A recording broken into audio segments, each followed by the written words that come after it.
Why do people choose to remain in the most isolated place on Earth? The answer is choice. They found freedom in isolation. Tristan da Cunha. Population, roughly 230. 1. 750 miles to the nearest continent. Why does this matter? This slide explains everything. 1. 750 miles to the nearest continent, South Africa. Located in the remote South Atlantic, it's known as the most isolated, inhabited archipelago on Earth. Here's why it's called the most remote place on the planet. The journey to Cape Town takes anywhere from several days to about a week by ship. Weather conditions dramatically affect travel time. When seas are rough, even landing becomes impossible. Currently, only a few ships per year, like the MV Helena, make the journey. There are no air routes. A disruption in supplies means an immediate survival crisis. This is a fact proven by 200 years of settlement history. Not speculation. This is a concrete example of geography determining daily life. And this is understandable. Look at a map. Follow the distances. This reveals what isolation truly means. Today, let me show you the data. Tristan da Cunha has only 7 established traditional surnames: Glass, Green, Hagen, Lavarello, Repetto, Rogers, Swain. Through settlement history, these 7 survive. Residents are very frequently connected through kinship and marriage ties. Your neighbor is probably your cousin, and your colleague is likely a distant relative. This closed nature creates a tightly knit community, but at the same time, it creates challenges in genetic diversity. Immigration from outside is decided by island vote. Extremely restrictive. High rates of endogamy preserve a distinct culture. The island speaks a unique dialect of English, with distinctive vocabulary and pronunciation. Isolation breeds uniqueness. The island's medical system is small-scale. The number of permanent medical staff is limited, and the system varies depending on the period.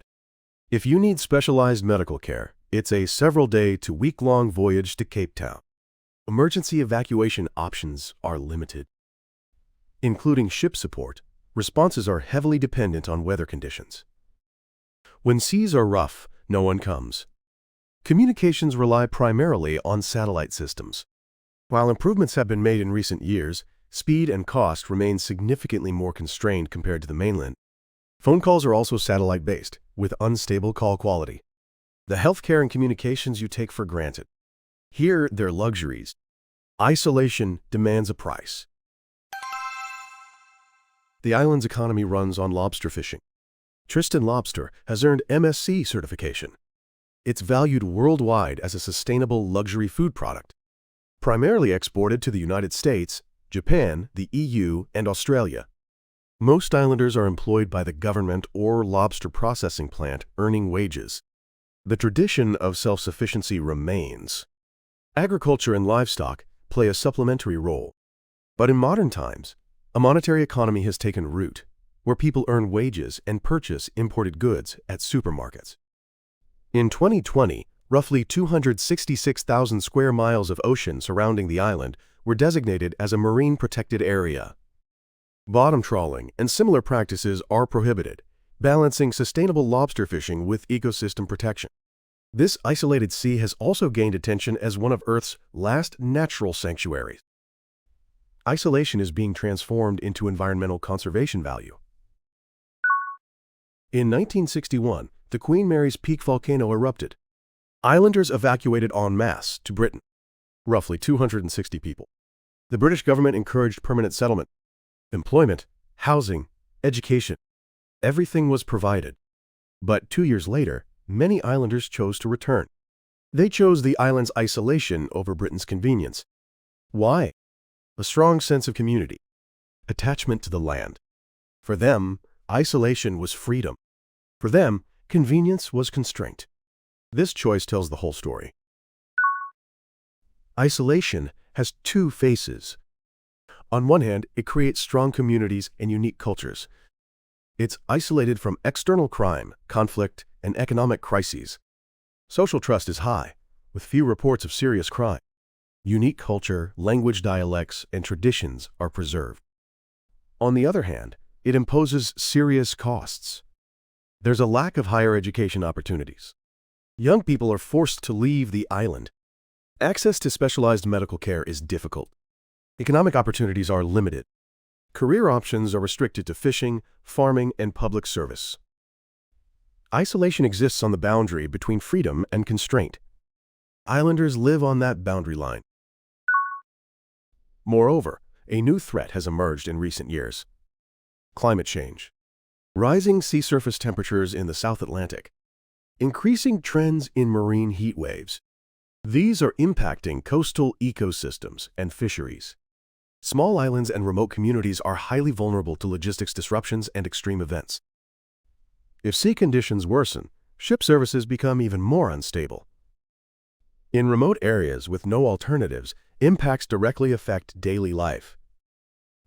Isolation is amplified not only by geographic distance, but also by climate uncertainty. This is a modern challenge. Isolation is intensifying, not just through distance, but also through uncertainty. So let's organize today's analysis. Here's the summary. First, geographic isolation. The constraints of 750 miles to the nearest continent of South Africa, several days to a week by ship to Cape Town, and only a few ships per year as a lifeline have created the most isolated, inhabited archipelago on Earth. Second, a closed community. Through settlement history, only 7 traditional surnames remain established. Most residents are connected through kinship and marriage.